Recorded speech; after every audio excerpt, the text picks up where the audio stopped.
संयुक्त राज्य अमेरिका की अगुवाई वाले बुर्किना फासो ने अमेरिका से भेजे जाने वाले निर्वासित लोगों को स्वीकार करने से इनकार कर दिया। यह राष्ट्रपति डोनाल्ड ट्रंप की प्रमुख प्रवासन नीति को सीधा झटका था। अमेरिका ने बुर्किना फासो को निर्वासितों का कचरा फेंकने का मैदान बनाने की कोशिश की, लेकिन ओगाडुगु ने दरवाजा बंद कर दिया। एक साहसिक कदम में कैप्टन इब्राहिम ट्राओरे की सरकार ने वॉशिंगटन से कहा, अफ्रीका तुम्हारा कूड़ा घर नहीं, तुम्हारा बराबरी वाला है। इसके बाद जो हुआ वह कूटनीति नहीं थी, बल्कि वीजा नीति के रूप में छिपी धमकी थी। यह सब एक शांत शुरुआत के साथ हुआ, एक नोट, एक बैठक, एक प्रस्ताव, लेकिन उस मुलायम कूटनीतिक भाषा में एक तूफान छिपा था। वॉशिंगटन ने बुर्किना फासो से अनुरोध किया था कि वह संयुक्त राज्य से निर्वासित लोगों को अपने देश में जगह दे, जिनमें से कई का बुर्किना से कोई लेना देना नहीं था। ज्यादातर सरकारें ऐसे दबाव के आगे झुक जातीं, लेकिन ओगाडुगु में कुछ टूट गया। विदेश मंत्री करामो को जीन मारी ट्राओरे ने न तो किसी समिति की प्रतीक्षा की और न ही पश्चिमी सलाहकारों से परामर्श। वे सीधे सरकारी प्रसारण केंद्र पहुंचे और जो अधिकांश अफ्रीकी अधिकारी कभी नहीं कहते, वह कह दिया। उन्होंने इसे नाम दिया ब्लैकमेल। उन्होंने राष्ट्र को बताया कि अमेरिकी दूतावास ने बार बार अनुरोध किया कि बुर्किना फासो अमेरिका से निकाले गए प्रवासियों को शरण दे, लेकिन जैसे ही इस तथाकथित साझेदारी को ठुकराया गया, अमेरिका ने अचानक देश में सभी वीजा सेवाएं निलंबित कर दीं। उन्होंने कहा, यह संयोग नहीं हो सकता। क्या यह हमें दबाव में लाने का तरीका है? क्या यह ब्लैकमेल है? दे उनका स्वर न झुकने वाला था, न डरने वाला। यह था विरोध का स्वर। ब्लैकमेल शब्द किसी भी आधिकारिक बयान से ज्यादा गूंजा। यह सिर्फ वॉशिंगटन के लिए नहीं था, बल्कि उस लंबे इतिहास के लिए था जिसे सहयोग के नाम पर जबरदस्ती में बदला गया था। कुछ ही घंटों में अमेरिकी दूतावास की वेबसाइट ने पुष्टि की, अब ओगाडुगु में कोई नया वीजा नहीं दिया जाएगा। छात्रों, व्यापारियों और परिवारों को अब पड़ोसी देश टोगो जाकर आवेदन करना होगा। कागज पर यह एक प्रशासनिक कदम था, लेकिन राजनीति में यह सजा थी। संदेश साफ था, अगर झुकोगे नहीं तो भुगतोगे। लेकिन ट्राओरे के शब्दों ने इस मौन धमकी को पूरे महाद्वीप की सुर्खी बना दिया। उन्होंने कहा, बुर्किना फासो गरिमा की भूमि है, यह गंतव्य है, निर्वासन की जगह नहीं। इस एक वाक्य ने शक्ति का संतुलन पलट दिया। एक साधारण प्रशासनिक विवाद अफ्रीकी आत्मसम्मान की घोषणा बन गया।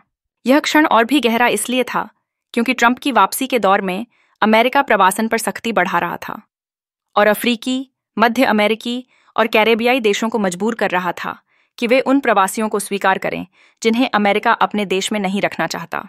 लेकिन बुर्किना फासो के लिए यह प्रवासन का मामला नहीं, बल्कि अर्थ का प्रश्न था। क्यों एक अफ्रीकी देश किसी और के अस्वीकृत लोगों का ठिकाना बने?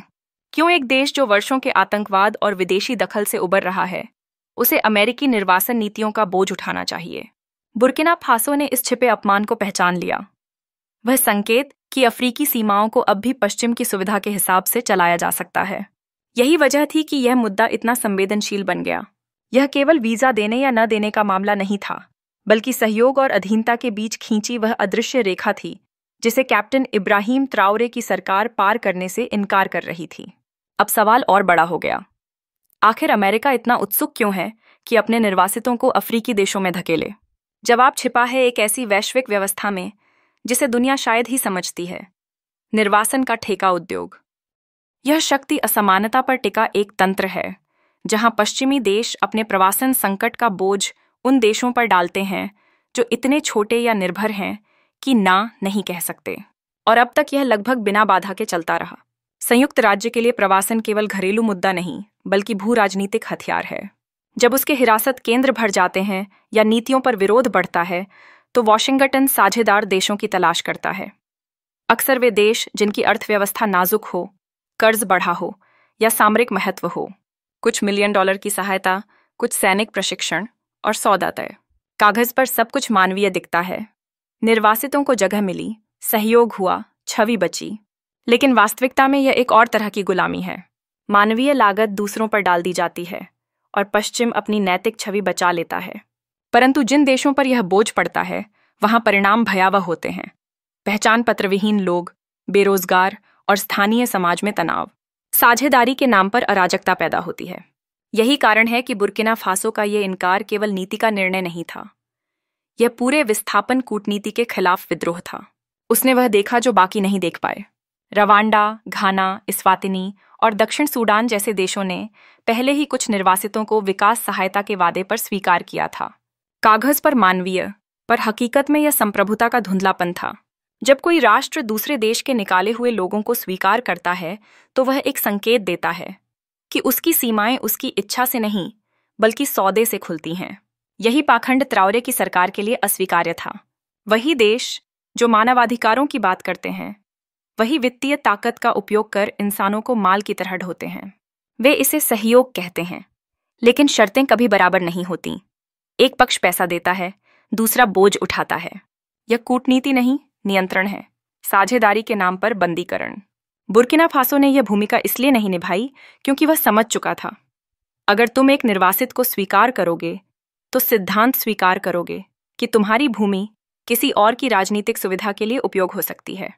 एक ऐसे देश के लिए जो वर्षों की विदेशी दखल के बाद अपनी पहचान फिर से गढ़ रहा है, यह पीछे हटने जैसा था।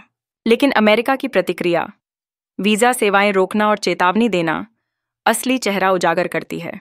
इसने दिखा दिया कि निर्वासन सौदे मानवीय नहीं बल्कि भू राजनीतिक हथियार हैं।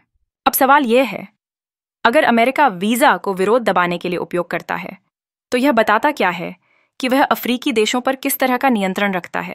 स्टोरी विद तांजरुल आपको धन्यवाद कहना चाहता है, जहां अफ्रीकी आवाजें और कहानियां सम्मान और ताकत के साथ जिंदा रखी जाती हैं।